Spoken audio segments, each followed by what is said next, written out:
por lá. Então, só retomando, tá? Comecei a gravar agora.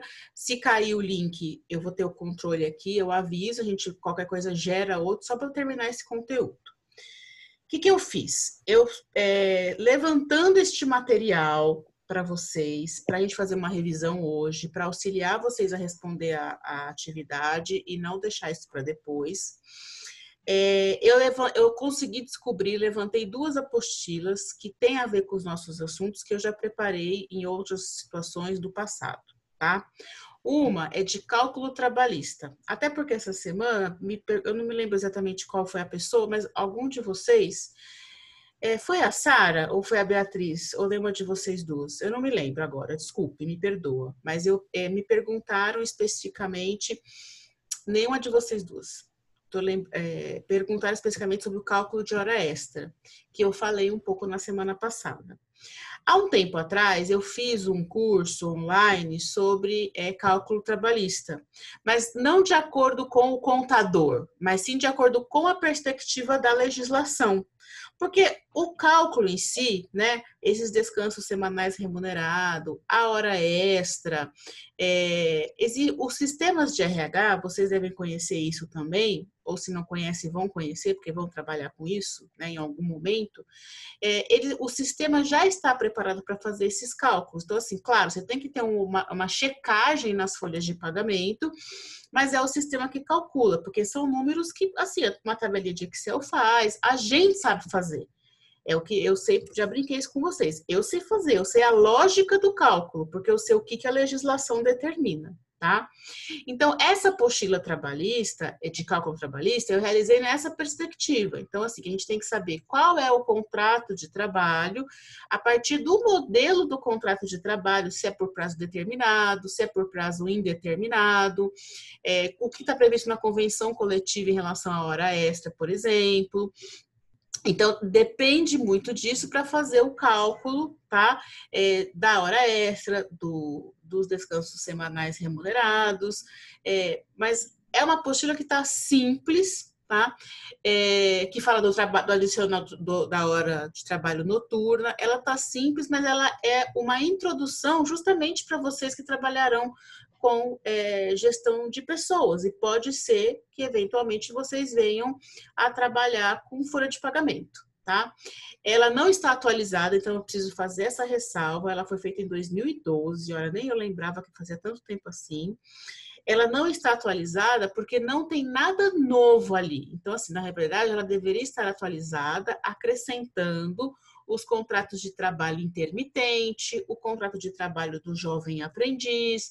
Mas, assim, são contratos que estão sendo tão questionados atualmente em da situação de pandemia, né, que a gente tem 2 medidas provisórias vigendo, a 927 e a 936, que fala de possibilidade de antecipação de férias, possibilidade para o trabalhador trabalhar em casa de banco de horas, né, de trabalho remoto, que é o tal do teletrabalho. Fala a possibilidade do empregador hoje em dia fazer a suspensão do contrato de trabalho, a redução da jornada de trabalho e, consequente, a redução do salário, a possibilidade de se pedir essa complementação via auxílio. Não é auxílio emergencial, é fundo emergencial de amparo ao trabalhador, que vai ser resgatado isso com o valor do seguro-desemprego. Então, assim, a gente ainda está num momento de muitas instabilidades e incertezas, tá? Outro dia eu recebi uma pergunta, assim, se uma grávida podia ter o contrato de trabalho suspenso.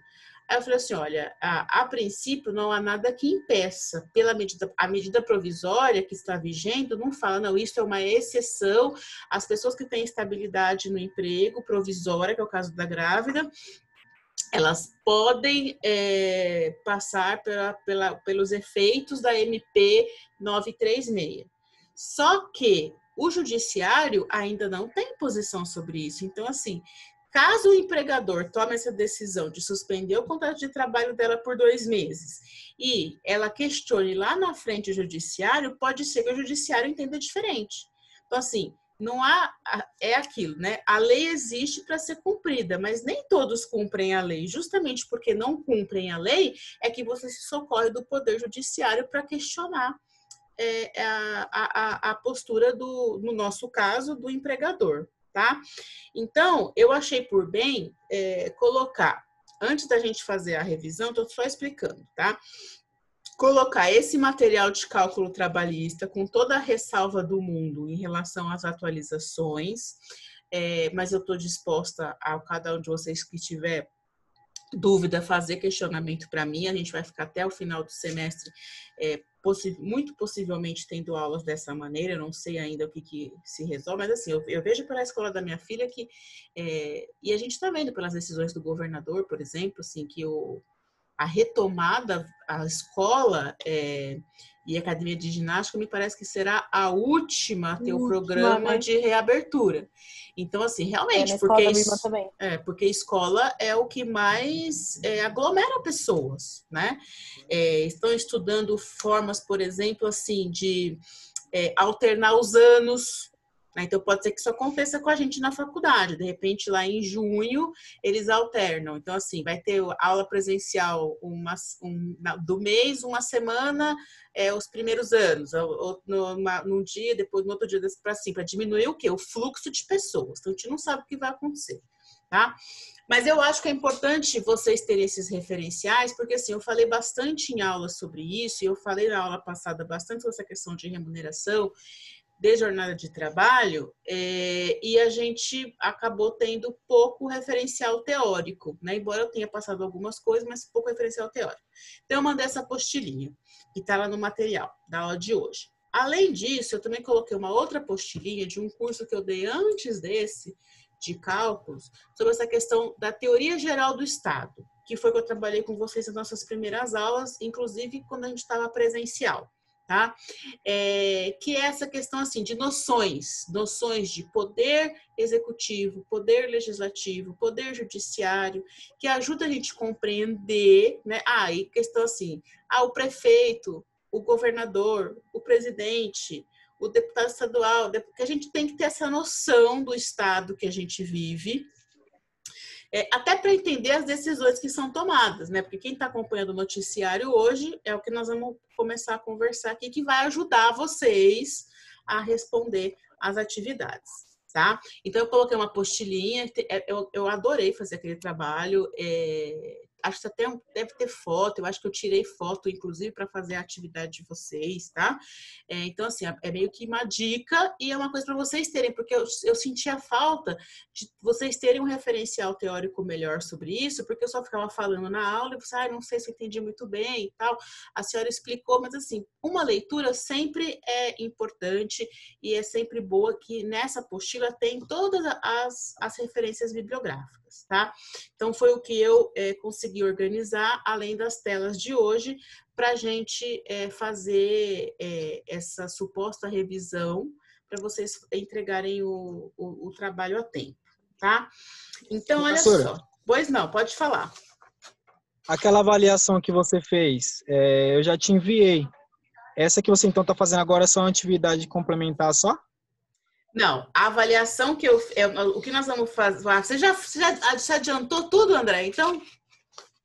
É o Gustavo, professora. Gustavo, desculpa. Cadê? Você é o K40S. O que é tá isso, Gustavo? K40S é o celular? É meu celular geração. Que achei aqui. Então, a aula de hoje é pra gente... para eu ajudar vocês a responder a atividade. Se você já enviou, eu nem chequei ainda, entendeu? Então. Aí... Não, mas tá bom, só para te falar mesmo. Na verdade, se você quiser corrigir, quiser complementar, E a aula vai ficar gravada também. Antes de eu entrar nesse assunto, eu vou só fazer a divisão aqui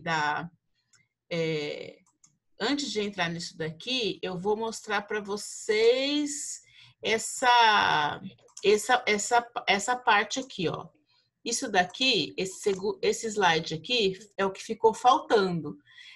Esses 2 slides, na verdade, ó, é o que ficou faltando da aula passada, tá? Então, eu vou falar um pouquinho desse primeiro, aí depois eu entro na nossa aula específica para ajudar vocês a responder a atividade, tudo bem? E daqui a pouco, a hora que a gente terminar, eu coloco lá no sistema, e aí vocês, que eu acho que vocês têm até amanhã para entregar tudo, de repente ajuda, a ideia é ajudar, tá? Bom, o que a gente falou na aula passada? Na aula passada, a gente estava falando sobre a questão de remuneração. Tanto é que a gente... deixa eu só pegar aqui as telas passadas para vocês, para eu ficar tranquila em relação aos assuntos que já foram abordados e vocês analisarem o material. Nós falamos... ela não imprimiu, mas tudo bem. Nós falamos sobre a remuneração, alguns tópicos de remuneração. O que é salário in natura, tá nas telas. Qual que é o período correto de pagamento do empregador, tá? O que seria equiparação salarial, que foi a pergunta que eu fiz no fórum. O que seriam descontos salariais e espécies salariais ficou para a gente conversar hoje, tá? Então, por que é importante a gente saber sobre essa questão dos descontos salariais? Para que vocês saibam que, infelizmente, né, tem muitos empregadores que acabam repassando alguns descontos para o empregado em relação a alguns adiantamentos feitos, ou em relação, por exemplo, você trabalha com o carro da empresa e você tomou multa de trânsito, você que tem que pagar essa multa, tá? Isso é uma situação que corriqueiramente acontece. O que a CLT diz sobre esse assunto? A CLT é clara ao falar o seguinte, está lá no artigo 462 da legislação trabalhista, tá? Que ao empregador é vedado, tanto é que eu grifei aí de vermelhinho, efetuar qualquer desconto no salário do empregado, salvo, o que é isso? A não ser que, tá? Então, assim, é a exceção. Eu já falei isso para vocês, em direito tudo tem a medida da exceção. Então, quando tem esse salvo na lei, vocês têm que saber ler, tá? Então, fala lá, salvo quando este resultar de adiantamento de dispositivo de lei ou de contrato coletivo. Então, quer dizer o seguinte, o empregador não pode descontar nada do empregado. Só que, se o empregador trabalhar com pagamento desmembrado durante o mês, né? Então, às vezes fecha a folha 5 do mês, né? Do 5º dia útil, e lá pelo dia 20, 25, né? Eu conheço vários empregadores que fazem isso. Aí, quando ele vai gerar o seu recibo, o seu demonstrativo de pagamento, seu overite, ele vai fazer o desconto daquilo que ele adiantou, certo? Não tem saída. É a ressalva que a lei faz. O que ele quer dizer depois dessa parte aí? Dispositivos de lei, aqui, tá? Esses dispositivos de lei é aquilo que a lei manda o empregador reter, o empregador descontar, né? Então, por exemplo, uma coisa muito comum que nós sabemos é que todo mundo que recebe salário tem que fazer o quê? Tem que pagar o imposto de renda. Então, é obrigação do empregador fazer a retenção do imposto de renda na fonte, que a gente fala, na fonte pagadora, tá? Então, é um desconto? Os descontos são os descontos diante da lei, porque o empregador é que é o responsável por fazer essa retenção e pagar lá a DARF, tá? DCTF para a Receita Federal, tá? Que é o órgão do executivo que cobra tributo, né? Então, assim, é por força de lei. Ou, no caso, convenção coletiva. Então, vai que a categoria profissional ao qual você está ligada fala que é possível fazer um desconto de uma contribuição assistencial e você não fez uma carta de oposição lá no sindicato de que você não concorda com esse desconto. Então, assim, se você não fez essa carta de oposição, que a gente chama, o empregador pode fazer esse desconto. Tá? Então, assim, qual que é a regra? A regra é, não pode ser descontado nada do empregado, tá? Tem uma lógica que fala que o salário, né, a remuneração, ele é uma verba alimentar. E por ser uma verba alimentar, não tem como o empregado devolver para o empregador, para o seu patrão, aquilo que ele pagou errado. Então, pagou errado. Né? Você comeu aquilo que você recebeu, porque é seu salário, né? Você depende disso para viver, tá? Mas vocês podem ver que o artigo 462 daqui da CLT permite a exceção, né? Que é o salvo, tá? Bom, aí o que esses parágrafos sequentes ao artigo 462 falam? Em caso de dano causado pelo empregado, o desconto será lícito desde que isso tenha sido previamente acordado. Então, é o caso da multa de trânsito.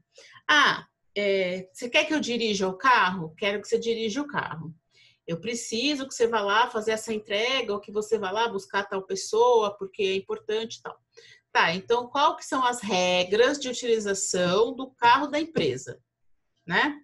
Porque eu sou motorista, eu me responsabilizo pela multa, eu não me responsabilizo. Então, assim, o que está acontecendo? Só é possível o desconto do empregador em relação às multas de trânsito se tiver sido previamente acordado qual é a regra.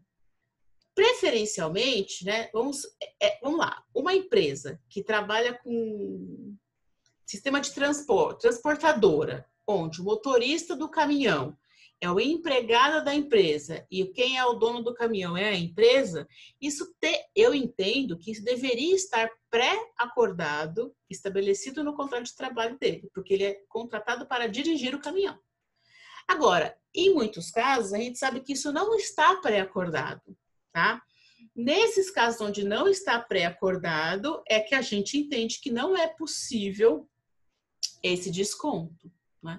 E que também, se não houver o consenso, vai ser levado ao judiciário para resolver o conflito, tá?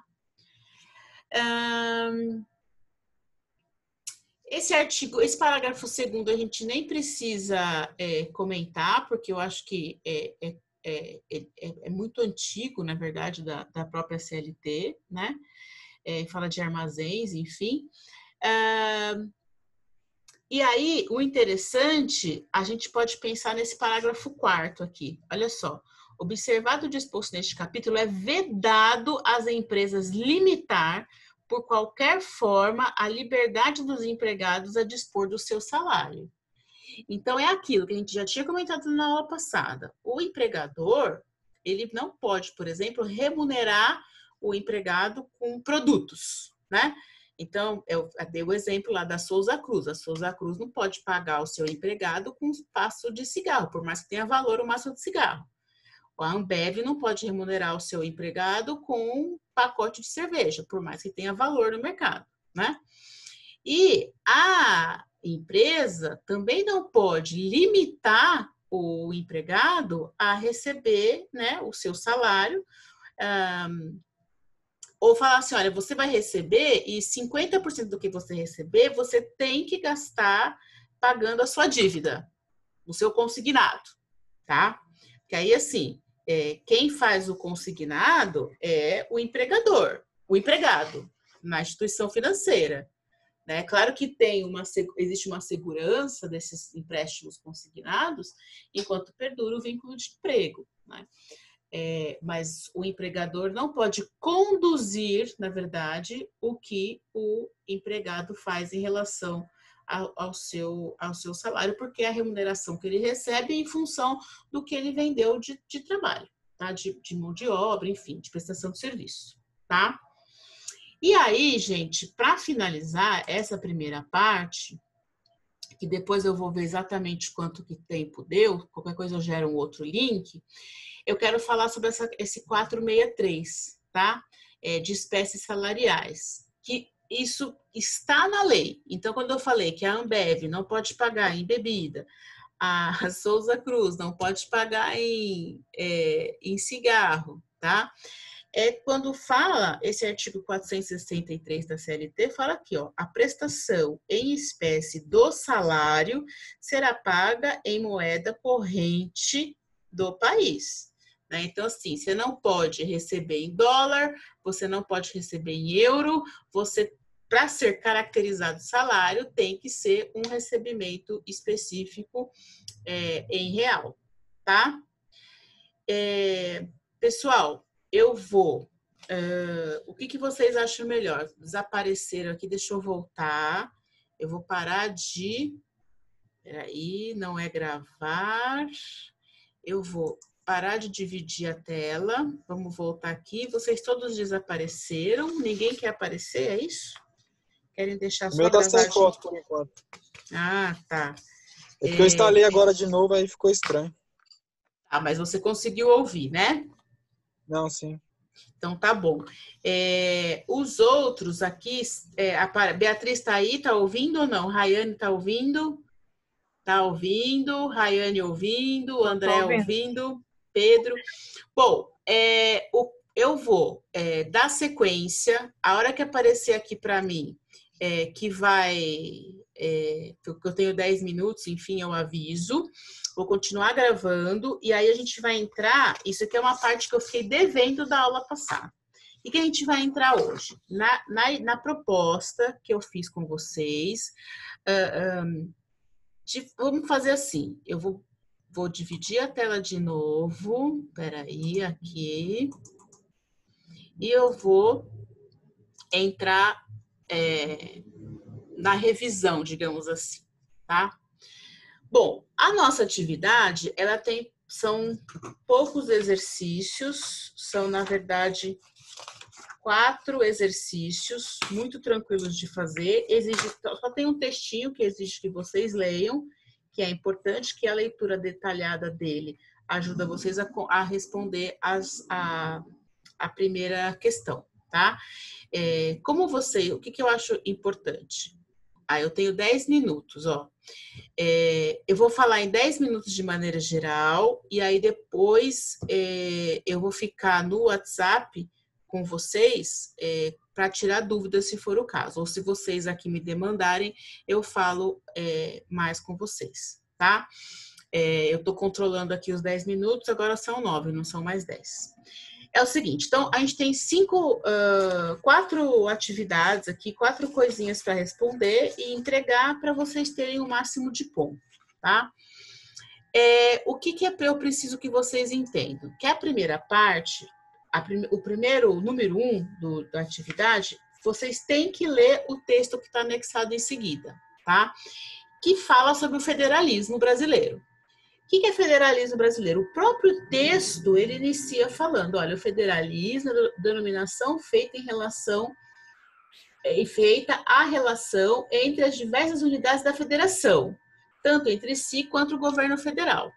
Então, a pergunta que eu faço lá, como que é o Estado brasileiro, é para a gente já responder qual é essa espécie de Estado que o Brasil tem. Então, o texto já fala que é um Estado federativo, mas o que eu preciso que vocês façam é explicar esse Estado federativo, tá? E o texto aqui, ó, ele indica a formação dos estados, ele fala do Distrito Federal. Não se esqueçam de responder isso na questão, porque eu não vou considerar completa, porque isso está no texto, tá? Fala aqui dos municípios. Então, na verdade, o que eu perguntei em relação a esse exercício 1 você consegue responder através do texto, tá? Por que eu fiz essa pergunta? Na verdade, e por que eu mandei esse material na aula de hoje também sobre o Estado moderno? Porque eu acho muito importante vocês terem essas noções, inclusive para entender essas questões que a gente está vivenciando hoje em dia. Aí eu coloquei aqui na tela, por exemplo, por que essa confusão entre que o governador decide, o presidente da República, o ministro do STF? Então, assim, se vocês estão acompanhando as notícias, tem lá, né? O governador fala de uma regra de afrouxamento mais para frente. O presidente fala assim, não, que tem que ser logo. Semana passada a gente viu uma outra situação, a queda de um ministro, do presidente. Aí, por conta de uma nomeação de um chefe da Polícia Federal. E aí a gente viu essa semana que o ministro do STF fala assim, não, o que o presidente da República fez está errado. É pessoalidade. Então, assim, quem que é o ministro do STF, que representa o judiciário? o presidente da República, que representa o executivo, o governador, um executivo estadual, né? E aí, né? E o Congresso é o quê? Então, assim, isso está para vocês. E o texto, quem tem dúvidas sobre isso, pega o texto que eu mandei para vocês, hoje a apostilinha sobre o Estado brasileiro, que isso vai ajudar vocês a responderem tanto a questão 1 quanto a questão 4 do nosso texto, nossa atividade, tá? Por isso que eu coloquei, se vocês têm acompanhado os noticiários e sobre o que é a teoria dos freios e contrapesos, que foi muito falada hoje na imprensa, por conta justamente da decisão do Alexandre de Moraes, que é o ministro do STF, em relação à decisão, em relação a considerar suspensa aí a nomeação que o presidente fez do chefe da Polícia Federal, tá? E aí eu faço nessa aula 7, a gente pode até retomar isso na semana que vem, mas essa aula eu coloquei no fórum de hoje essa questão da teoria dos freios e contrapesos. Então, assim, vocês não precisam se preocupar com isso agora, tá? Se preocupem em fazer atividade e entregar atividade, mas a gente possivelmente semana que vem vai voltar nesse assunto, porque não tem essa pergunta na atividade, mas isso tem tudo a ver com o que aconteceu essa semana, então eu não tinha como não comentar isso com vocês, tá? Bom, depois, gente, para vocês responderem, aqui tem um erro, ó. Eu preciso colocar um R. Para vocês responderem a segunda questão, que é um probleminha, né? A segunda e a terceira questão da atividade, vocês têm que ter clara a diferença de relação de trabalho e relação de emprego, que a gente explorou isso basicamente em 2 aulas, tá? Então, não se esqueçam que só pode ter relação de trabalho ou relação de emprego, ou melhor, só pode ter relação de emprego a pessoa física. Se não for uma pessoa jurídica, é uma relação de trabalho, de prestação de serviço, que não é a mesma coisa, não está sujeita sobre as normas da CLT. Aquela que tem a subordinação, que é subordinada a alguém. Aquela que recebe um salário, que é a onerosidade. Aquela que presta um serviço habitual, corriqueiro, tá? Todos os dias, aquilo que não é eventual.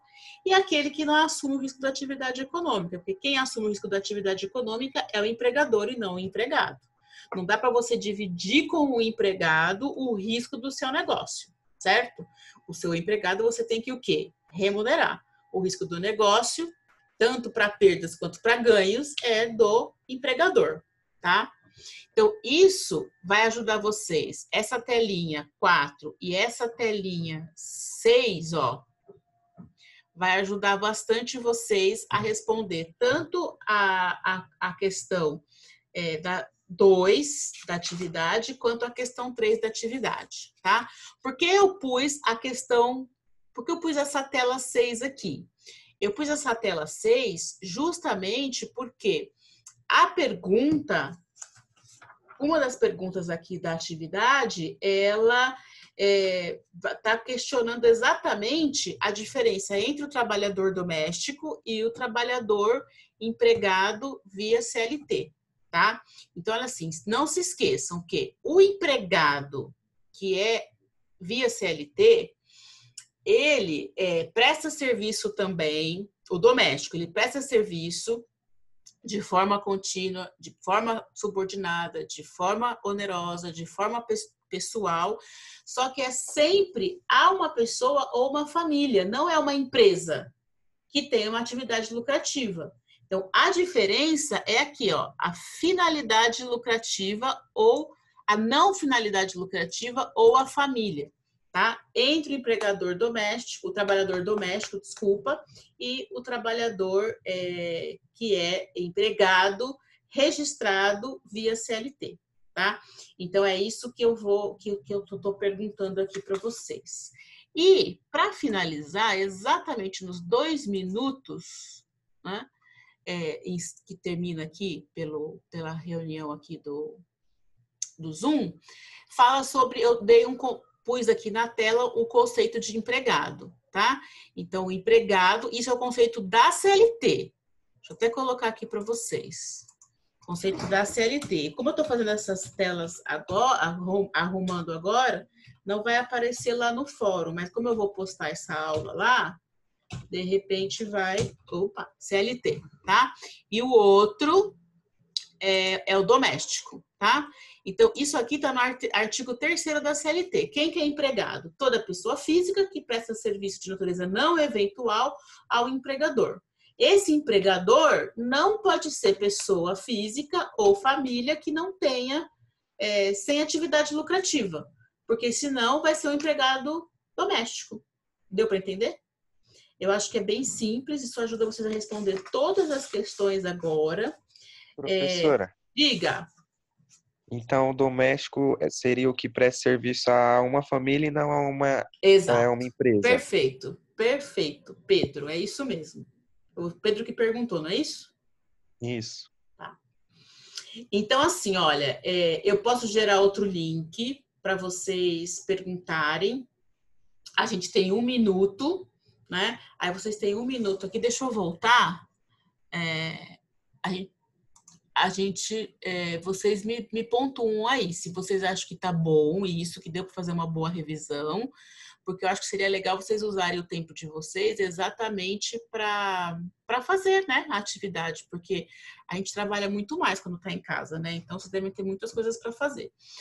Mas eu posso gerar outro link. Vocês, esse aqui vai cair naturalmente, tá? E vocês me colocam lá no WhatsApp se vocês querem outra atividade ou não. Tudo bem? Tudo. Professor, acho que é mais fácil a gente tirando as dúvidas pelo WhatsApp. Pelo WhatsApp. Pode ser. Vai surgindo aos poucos. E a gente vai fazendo e já vai aparecendo as dúvidas. Beleza, eu fico à disposição. Enquanto vocês vão fazendo, eu estou à disposição no WhatsApp e eu coloco essa aula aqui lá pra gente no sistema também. Tá bom? Boa sorte. Façam com cuidado antes de entregar as atividades, porque é o pouquinho de tempo que a gente tem para estudar, é esse mesmo, não tem saída. Então, se todo mundo